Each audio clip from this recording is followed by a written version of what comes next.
السلام عليكم ورحمة الله وبركاته. اللهم صل وسلم وزد وبارك على سيدنا محمد وعلى آله وصحبه وسلم. ازيكم يا حبايبي؟ عاملين ايه؟ يا رب تكونوا بخير. فيديو جديد النهاردة ان شاء الله. هعمل معاكم الغدا. ده كان غدا يوم الجمعة. هعمل ان شاء الله معاكم الغدا. هعمل معاكم طريقة البسلة.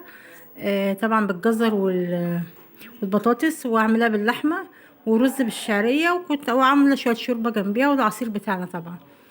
تمام. عايزه اقولك البزله دي، يعني انت لو مش حابه تحطي فيها جزر او تحطي فيها بطاطس، ما تحطيش. يعني انا شو في ناس بتعملها بزله بس احنا صراحه يعني اتعودنا عليها كده، بيبقى بطاطس طعمها حلو قوي فيها، والجزر بطريقه سهله خالص وبسيطه. وهقولك لو انت ما عندكيش كمان لحمه، ممكن تعمليها بمكون يعني يديكي طعم اللحمه فيها. زي ما انتم شايفين كده الاكل، بسم الله ما شاء الله، بألف هنا وشفا على اللي اكل. بصوا بقى ما شاء الله. نخش بقى على الفيديو، نسمي الله، نقول بسم الله الرحمن الرحيم. طبعا نبدا اول حاجه بالايه، بالبزله. طبعا اللحمه بتاعتي كنت غسلاها كويس، ومقطعاها طبعا التقطيعه اللي انت ايه حباها، يعني حتت كبيره حتت صغيره. يعني بعملها وسط كده بحيث ان هي تستوي برضو ايه، ما تاخدش وقت معايا في السوا. تمام. معايا انا حله حطها على النار، حاطه فيها حوالي معلقتين 3 زيت. ومعايا بقى دي قطعة دهنة. انا بشراها، ده المكون اللي انا بقولك عليه.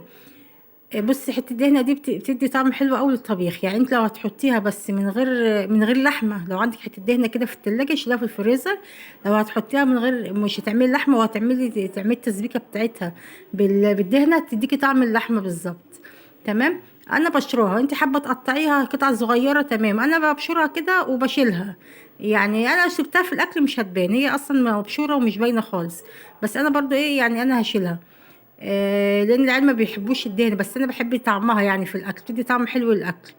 تمام. ممكن تقطعيها بقى قطع صغيره كده وتسيبيها بقى، سيبها كده على النار مع معلقتين الزيت لغايه ما ايه، تنزل الادام اللي فيها كله. اهم حاجه تنزل الادام اللي فيها كله، هو ده اللي بيديكي طعم الاكل.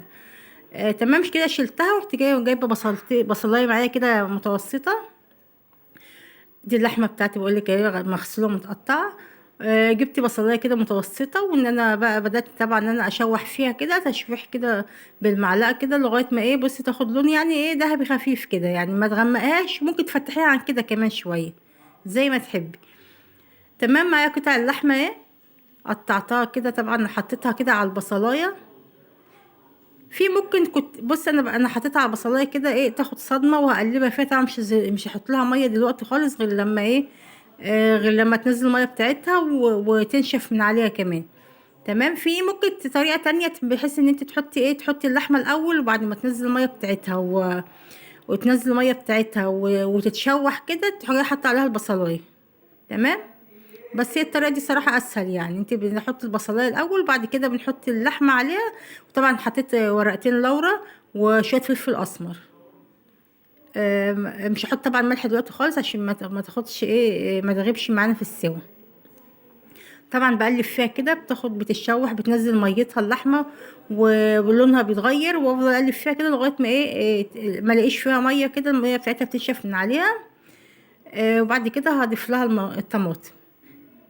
طبعا هي لسه لونها ما اتغيرش اهي، ولسه ايه، بقلب فيها كده، وهفضل رايحه جايه فيها كده لغايه ما ايه، وطي عليها النار كمان عشان ما تلسعش منك. وطي عليها النار وسيبيها لغايه ما تاخد تشرب الميه بتاعتها كده، عشان ما تلسعش منك. تمام. لان هي طبعا ما فيهاش ميه كتير. طبعا هنا كنت حطيت الطماطم دي حوالي نص معلقه سكر صغيره كده، طبعا عشان تعادل طعم الطماطم من الحموضه بتاعه الطماطم. تمام. انا هسيبها كده تتسبك في الطماطم، مش هضيف لها ميه ولا اي حاجه غير لما الطماطم بتاعتي تتسبك. طبعا حابه تحطي معلقتين صلصه حطي معاها، بس احنا بنحبش الطماطم كتيره ولا تقيله ولا لونها غامق في الاكل. طبعا انت حابه تزودي بقى طماطم زودي، حابه تحطي معلقتين صلصه تعزز معاكي اللون وتغمقها معاكي. تمام. هسيبها كده بقى على النار كده، تاخد وتدي مع نفسها لغايه ما ايه تتسبك، واغطيها كده طبعا تتسبك لغايه ما ايه، بص زي ما انت شايفه كده اتسبكت، والطماطم اتسبكت خالص وما فيهاش ميه. تمام. كده ضفت لها شويه ميه عشان تكمل سواها. انا هضيف لها شويه ميه بعد ما تتسبك، هضيف لها شويه ميه تكمل سواها، عشان خاطر طبعا البسله ما بتاخدش معانا وقت، فطبعا لازم اللحمه تكون مستويه 3/4 سوا. لان البسله والجزر ما بياخدوش وقت يعني زي اللحمه طبعا. فلما اللحمه تخش كده في السوا حوالي 3/4 سوا كده، يبقى فيها سنه كده لسه بتشد، بضيف عليها البسله والجزر. طبعا البطاطس بحطها اخر حاجه عشان خاطر ان هي بطاطس ما تخش سوا برضو خالص. تمام، قبل ما البسله بقى تستوي كده شويه، تاخد غلوتين كده، هعمل رز بالشعريه. حطيت حوالي معلقه سمنه كده مع شويه زيت، واحط الشعريه. طبعا اقلب فيها لغايه ما تتحمر. انت حابه تعملي رز ابيض، تمام، بتحطي الرز الابيض على معلقتين السمنه وتقلبي فيها كده، وتروحي تيجي فيها لغايه ما تحسي ان الرزايه كلها اتغلفت.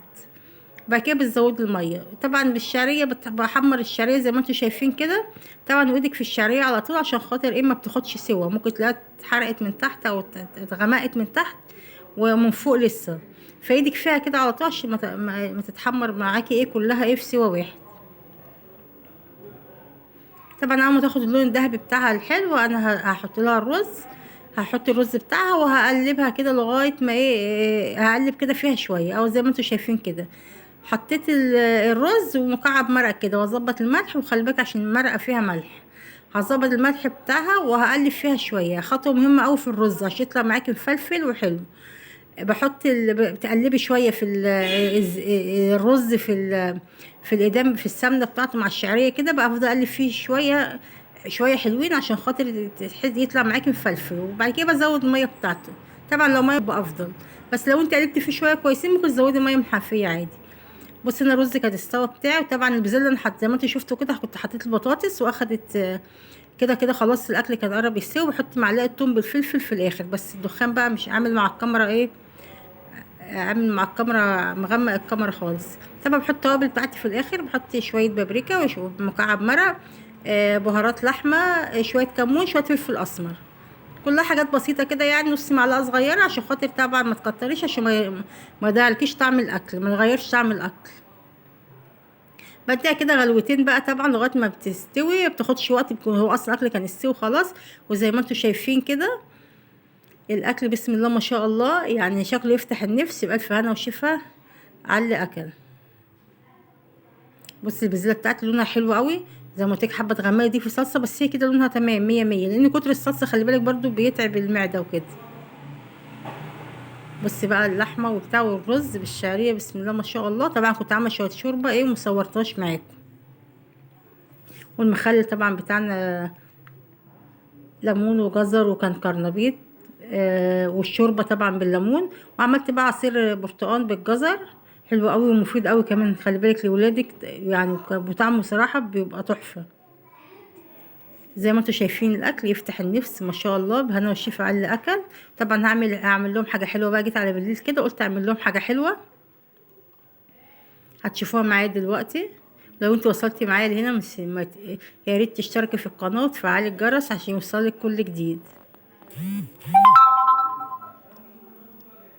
بسم الله ما شاء الله الاكل يفتح النفس فعلا.